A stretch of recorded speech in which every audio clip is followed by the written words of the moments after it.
Assalamualaikum warahmatullahi wabarakatuh. Apa kabar semuanya? Semoga kita semua dalam keadaan baik ya, walaupun di masa pandemi ini. Nah, kembali lagi dengan saya Alrida Miftahul Hayati dengan NIM 1905111148. Saya mahasiswi perguruan tinggi Universitas Riau, Fakultas Keguruan dan Ilmu Pendidikan, Program Studi Pendidikan Ekonomi. Nah, di video ini saya akan membahas mengenai tantangan dan problematika terhadap pengembangan profesi guru. Yuk, disimak videonya. Nah, sebelumnya kita harus tahu dulu dong apa yang dimaksud dengan pengembangan profesi guru. Definisi dari pengembangan profesi guru yaitu suatu kegiatan yang dilakukan oleh tenaga pendidik dalam upaya mengamalkan ataupun mengimplementasi ilmu dan pengetahuan, teknologi serta keterampilan untuk meningkatkan mutu, baik bagi proses belajar mengajar maupun dalam upaya peningkatan profesionalismenya sebagai tenaga pendidik. Pengertian profesi keguruan menurut Persatuan Guru Republik Indonesia atau PGRI yang pertama yaitu profesi keguruan adalah suatu bidang pengabdian atau dedikasi kepada kepentingan anak didik dalam perkembangannya menuju kesempurnaan manusiawi. Yang kedua, para anggota profesi keguruan terikat oleh pola sikap dan perilaku guru yang telah dirumuskan dalam Kode Etik Guru Indonesia.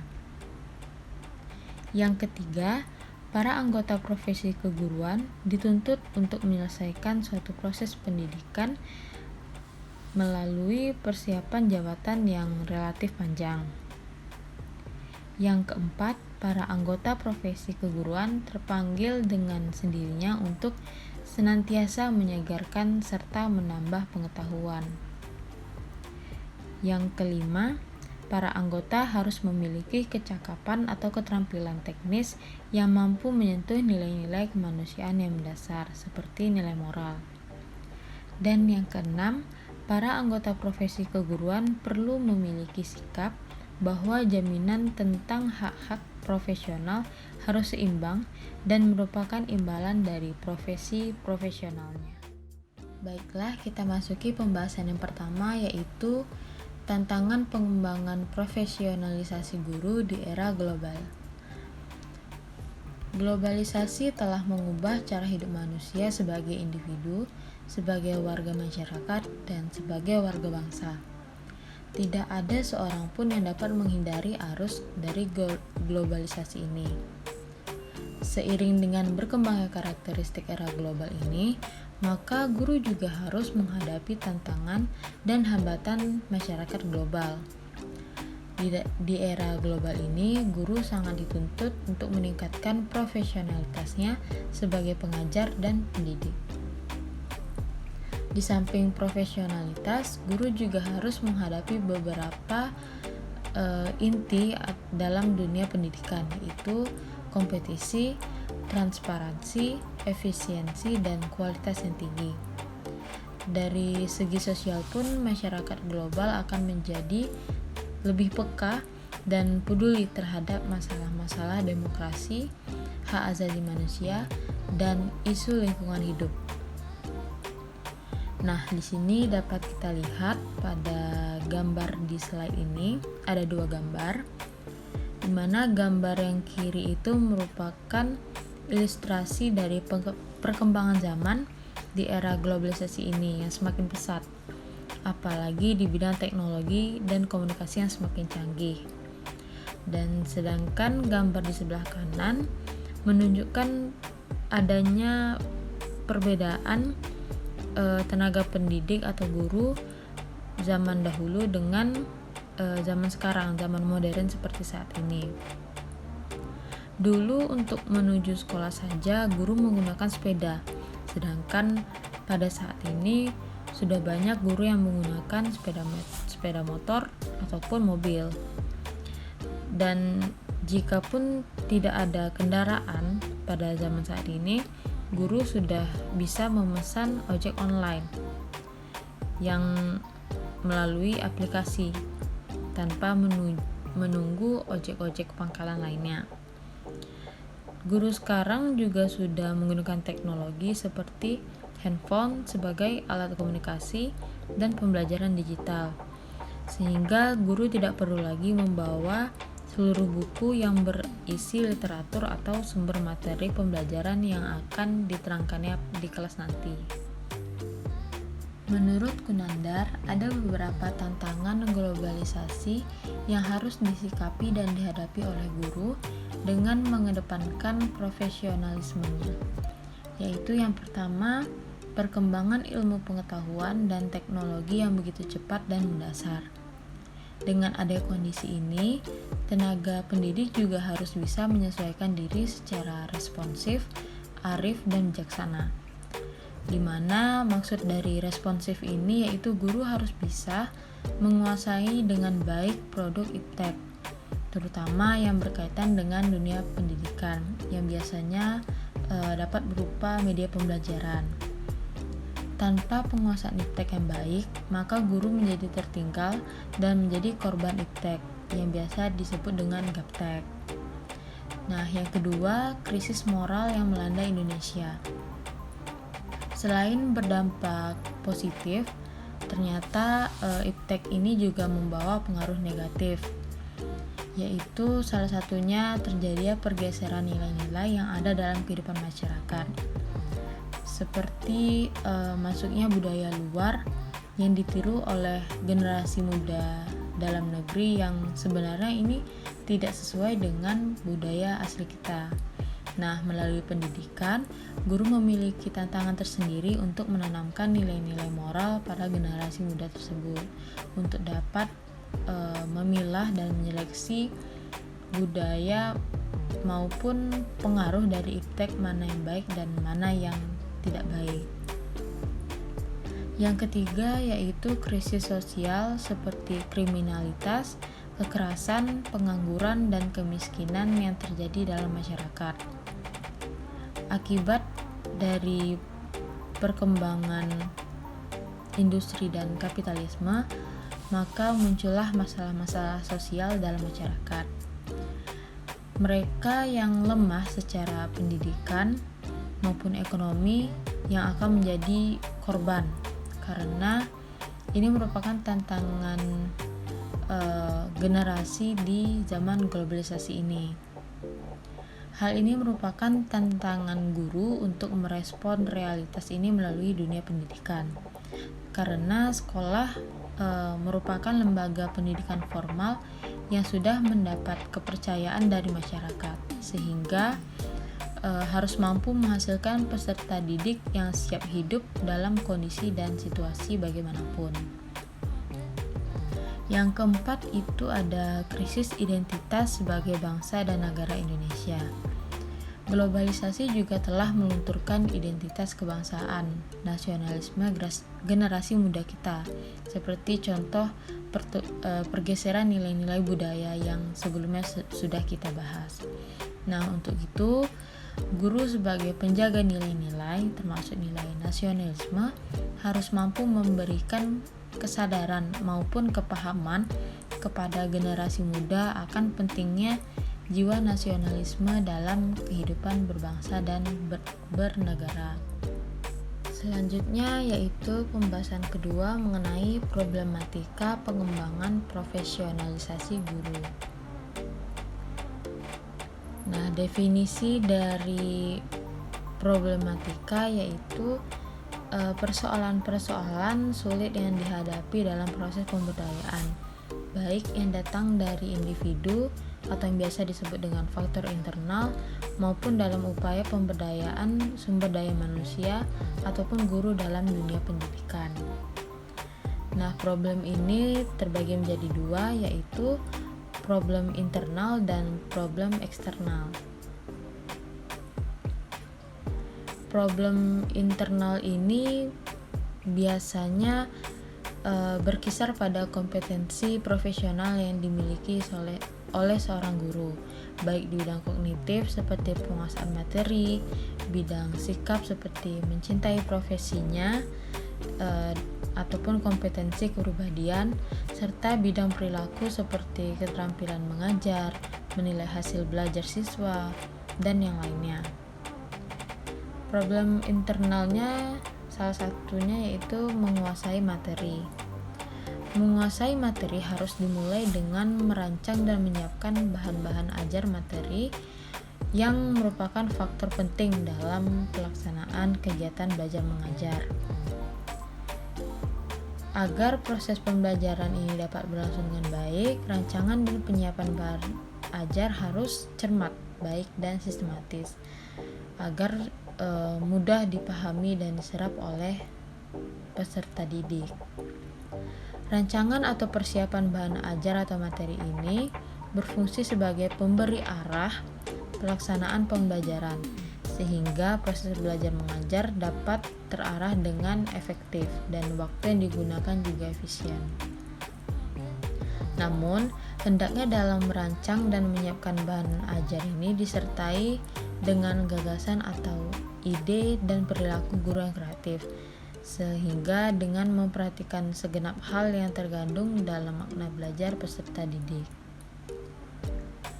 Yang kedua yaitu mencintai profesi keguruan. Nah, ini merupakan problem yang masih sering terjadi karena bertolak dari kompetensi guru yang harus dimiliki oleh guru dan ada keinginan kuat untuk menjadi seorang guru yang baik. Persoalan profesi guru di sekolah terus menarik untuk dibicarakan, didiskusikan, dan menuntut untuk dipecahkan. Karena mengingat masih banyaknya guru yang punya anggapan bahwa mengajar hanyalah pekerjaan sambilan, dalam artian dia belum mencintai profesi dia sendiri. Padahal guru ini merupakan faktor dominan dalam pendidikan formal pada umumnya, karena bagi siswa, guru sering dijadikan sebagai teladan dan contoh panutan dalam kehidupan sehari-harinya. Untuk itu, guru seharusnya memiliki perilaku dan kemampuan yang memadai dalam mengembangkan peserta didiknya secara utuh.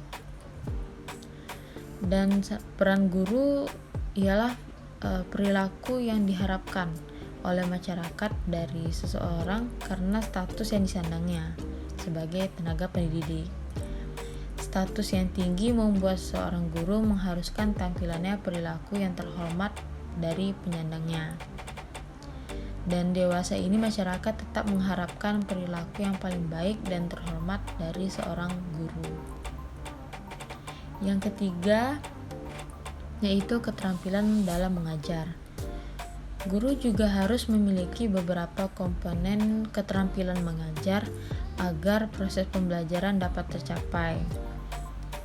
Di antaranya 10 kompetensi guru yang merupakan profil kemampuan dasar bagi seorang guru, yaitu yang pertama menguasai bahan atau materi ajar, yang kedua dapat mengelola program belajar mengajar, yang ketiga mengelola atau menguasai kelas, yang keempat penggunaan media atau sumber pembelajaran yang tepat dan menarik sehingga tidak menimbulkan rasa bosan oleh siswa. Yang kelima, mengelola interaksi belajar mengajar. Bagaimana caranya guru ini membuat siswa aktif dalam proses belajar mengajar. Yang keenam, menilai prestasi siswa untuk kepentingan pengajaran. Yang ketujuh, mengenal fungsi layanan bimbingan dan penyuluhan. Yang kedelapan, menyelenggarakan administrasi sekolah. Yang kesembilan, memahami prinsip-prinsip, dan yang terakhir yaitu menafsirkan hasil penelitian pendidikan guru untuk keperluan pengajaran. Yang keempat yaitu menilai hasil belajar siswa. Evaluasi atau penilaian diadakan bukan hanya ingin semata-mata untuk mengetahui tingkat kemajuan yang telah dicapai siswa, melainkan ingin mengetahui sejauh mana tingkat pengetahuan atau kepahaman siswa yang telah dicapai dari hasil pembelajaran.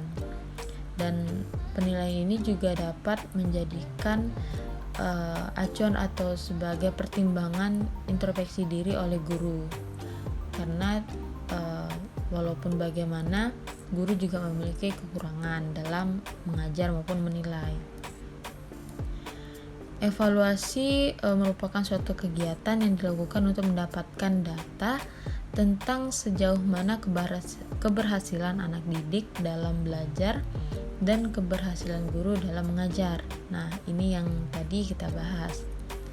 Pelaksanaan evaluasi ini dilakukan oleh guru dengan memakai instrumen penggali data seperti tes perbuatan, tes tertulis, dan tes lisan.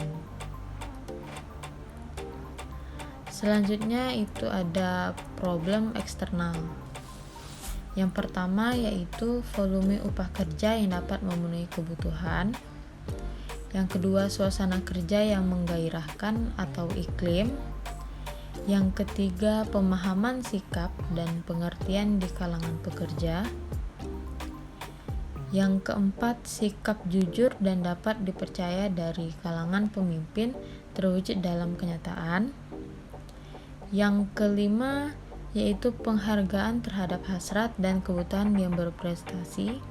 Dan yang keenam, sarana yang menunjang bagi kesejahteraan mental dan fisik seorang guru seperti tempat olahraga, masjid, dan rekreasi. Walaupun terdapat hambatan-hambatan dan problem yang dihadapi oleh guru dalam mengembangkan profesionalisasinya, akan tetapi tidak menjadi pematas semangat guru untuk terus mengembangkan potensi yang ada dalam dirinya. Nah, ada 4 macam kompetensi yang harus dimiliki guru dan juga harus selalu dikembangkan. Yang pertama yaitu kompetensi pedagogik, di mana kompetensi pedagogik ini merupakan suatu kompetensi yang dapat mencerminkan kemampuan mengajar seorang guru.